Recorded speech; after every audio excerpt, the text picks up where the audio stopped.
Bien, y ahora vamos a la parte principal del tema, que sería la descripción de la mezquita de Córdoba y su fase constructiva.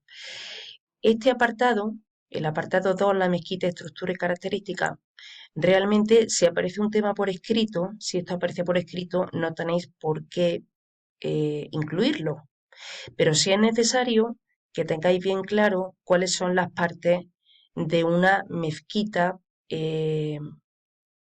del modelo clásico o sirio, porque no olvidemos que la mezquita de Córdoba responde a un modelo que son las mezquitas sirias, que son las mismas mezquitas que se hacen, por ejemplo, en la parte de Marruecos, ¿de acuerdo? Y es esta estructura. Entonces, cuando tengamos que describir la mezquita, tendremos que saber o hacer alusión a lo que es el patio, la sala de oración, el mihrab, etcétera. Bien, pues un poco así por encima, tenemos que tener en cuenta que la mezquita de Córdoba responde a este modelo llamado modelo sirio, que serían mezquitas de planta rectangular o cuadrada y que tendrían esta estructura que es bastante sencilla. En el centro hay un patio llamado Shan, y cuyo centro vamos a encontrar la fuente de las abluciones, que era la fuente donde se purificaban antes de los rezos. Vale. En el patio también encontramos un alminar o minarete, que sería la torre desde donde el almuédano llamaba a los fieles a la oración. Y luego la parte más importante, bueno, también decir que alrededor del patio hay unos pórticos, ¿vale? Para que la gente se pueda cobijar cuando hay lluvia. Y luego la principal de una mezquita sería la sala de oración, que es esto de aquí, que recibe el nombre de Aram, H-A-R-A-M, Aram, ¿vale? El Aram está formado por una serie de naves perpendiculares al muro de la quibla, es decir, son una serie de naves paralelas y son perpendiculares al muro de la quibla. Os recuerdo que el muro de la quibla es el muro que en la mayoría de las mezquitas del mundo está orientado hacia la Meca, aunque en las mezquitas del Andalus el muro de la quibla está orientado hacia el sur. Y dentro del muro de la quibla se inserta el elemento simbólico más importante de toda mezquita, que es el mihrab. El mihrab es una especie de capilla situada en el muro de la quibla que representa la presencia de la divinidad y hacia donde los musulmanes rezan, orientados mirando hacia el mihrab. Bien, también tenemos un elemento que aparece sobre todo en la mezquita de Córdoba, que es la maksura. La maksura sería otra especie de capilla, un espacio que estaría cerca del mihrab, acotado por una serie de arquerías para separar el califa, el emir o el gobernador del resto del pueblo. Esto se hizo eh, porque durante el transcurso de las oraciones había muchos atentados políticos. Entonces, para que hubiera una especie de tribuna resguardada o protegida donde estuvieran las autoridades políticas, pues se inventó una cosa que era la maxura. Vale. Una vez visto esto, ya podemos describir la mezquita de Córdoba. La mezquita de Córdoba, como sabemos, es un edificio religioso, ¿vale? Es el edificio más representativo del periodo califal. Se construyó a lo largo de varios siglos, desde el siglo VIII, desde el Emirato de Córdoba, hasta el siglo X, Califato de Córdoba. Y lo más importante de la mezquita, y tal vez lo más latoso de aprender, es que la mezquita tuvo sucesivas ampliaciones, porque a medida que la ciudad de Córdoba se iba haciendo más grande, hubo que ir ampliando la mezquita. Entonces, la mezquita principal, o sea, la primitiva mezquita, que es esta que está aquí en amarillo, la hizo Abderramán I, ¿vale? En época emiral. Posteriormente, Abderramán II derribó el muro de la quibla y amplió un poquito más la sala de oración, que es esta parte naranja. Posteriormente, Abderramán III no tocó la sala de oración, pero sí amplió el patio y construyó el alminar. Posteriormente, Al-Hakem II derribó el muro de la quibla de la ampliación de Abderramán II y amplió las naves un poquito más hacia, eh, hacia el sur, ¿de acuerdo? De manera que actualmente el muro de la quibla que se conserva es el muro de la ampliación de Al-Hakan II y por tanto la maksura, que es esto que vemos aquí con el número 14, y el mihrab, que es el número 13, serían los que se hicieron en tiempos de Al-Hakan II.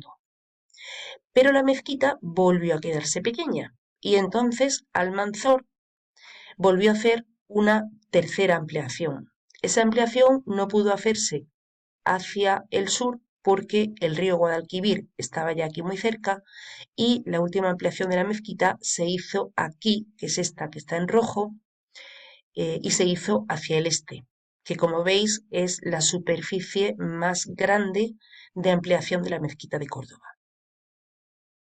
¿De acuerdo?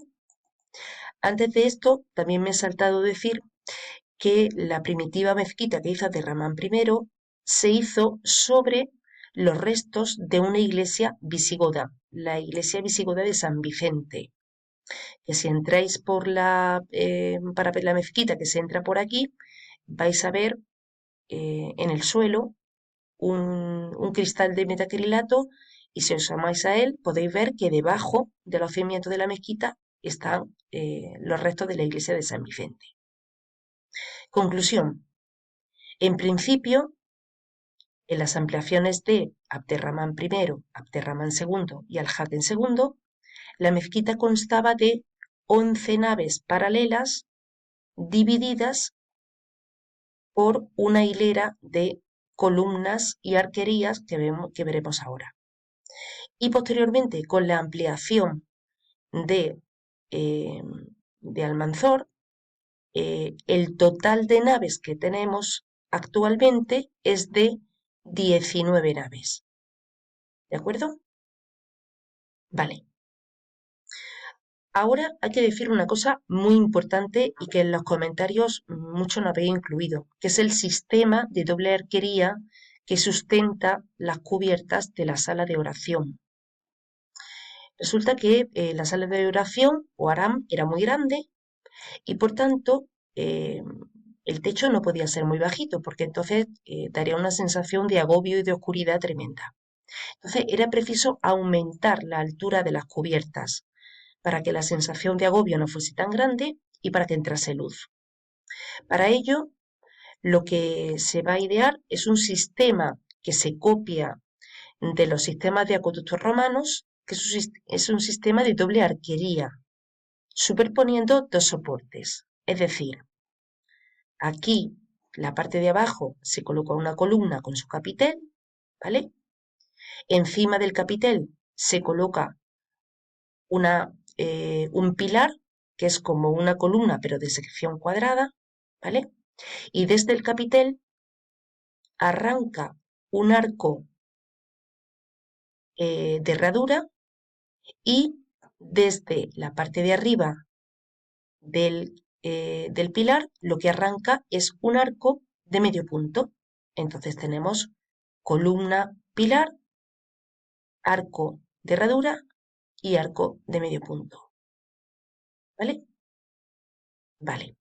Para darle un poquito más de vistosidad a esta sala de columnas, como es un espacio un poquito monótono, lo que se hace es que las dovelas con V, que serían las diferentes piedras o los diferentes sillares que componen el arco, se los va a alternar en dos colores, rojo y blanco. Los que están en blanco están hechas esas dovelas en piedra y las dovelas que están en rojo están hechas de ladrillo, es decir, se alternan piedra y ladrillo. Vale, más cositas. En el arranque de los pilares, ¿veis? Aquí, esto sería la columna, esto sería el pilar, nos vamos a encontrar también un elemento un poco extraño que se llaman modillones de rollo. Eso simplemente es un elemento decorativo que se recoge de la arquitectura visigoda anterior. Y también tenemos que decir que sobre todo en la primitiva basílica de Abderramán I, se reutilizan muchas columnas y pilares de antiguos edificios romanos y visigodos. Es aquello por lo que se dice que en gran parte de la mezquita no hay dos columnas iguales, porque algunos fustes de columna son de mármol o son de granito negro o rosa o están estriados, algunos tienen basa, otros no tienen basa para igualar la altura de las columnas y todos son diferentes. Aunque hemos de decir que nos encontramos capiteles reutilizados, como estos capiteles, por ejemplo, aquí, que son capiteles clásicos romanos, también es verdad que se realizan una serie de capiteles expresamente para la obra de la mezquita, y son sobre todo estos dos, ¿vale? Son capiteles labrados ex profeso, o sea, concretamente se hacen para la mezquita, y son los capiteles de hojas de pencas o orejas, que son estos de aquí, con motivos vegetales, o los capiteles de avispero, que son como unos capiteles compuestos clásicos, pero con agujereados como si fueran un avispero. Vale, ya prácticamente todo esto lo hemos dicho, ¿vale? Hemos dicho qué es lo que amplía Aterraman II, Aterraman III, que lo que hace es modificar el patio y construir el alpinar, lo que hace Al-Hakan II, que es el actual muro de la quibla que conservamos, la Maksura, el Mihrab, ¿vale? Todo esto está aquí. Hay una cosita que se me ha olvidado decir, y es que posteriormente los cristianos hacen una catedral, como sabéis, cristiana. Para ello lo que hacen es que eliminan este trozo de aquí, ¿vale? Que se correspondería casi en su totalidad con la ampliación de Aterramán II y una parte de la ampliación de Almanzor. Y ahí es donde colocan su catedral cristiana. Y ya lo único que nos queda de hablar de la mezquita de Córdoba sería hablar un poquito más sobre los arcos, ¿vale? Los arcos que aparecen en la mezquita de Córdoba fundamentalmente hemos visto que son arcos de herradura, también arcos de medio punto, y en la zona que vamos a ver ahora, que es el mihrab, van a aparecer arcos lobulados y polilobulados. Vale. Esta de aquí es una de las imágenes que pueden aparecer también en el examen, ¿de acuerdo? Vale. Pues vamos a hablar ahora del mihrab y la maksura, que como ya hemos dicho, están dentro del muro de la quibla en la ampliación de Al-Hakim II. El mihrab, en toda mezquita, es el espacio sagrado más importante y por tanto es el que está más decorado. En Córdoba lo que vamos a encontrar es una especie de capillita u hornacina octogonal, ¿vale? Labrada en el muro de la quibla, a la que se accede a través de un arco de herradura. Ese arco de herradura está aquí, ¿vale? Ese arco de herradura. A su vez, ese arco de herradura tiene una serie de dovelas que están eh, eh, decoradas con una serie de mosaicos con elementos vegetales. Y también vemos que este arco de herradura que da paso al mihrab está a su vez enmarcado por lo que se llama un alfiz, ¿vale? Que es esta moldura cuadrada. Y dentro del alfiz, lo que vamos a ver es una serie de elementos, esas cositas negras que veis son unos versículos del Corán que están realizados con mármoles de colores. Como veis predomina además mucho el dorado, ¿vale?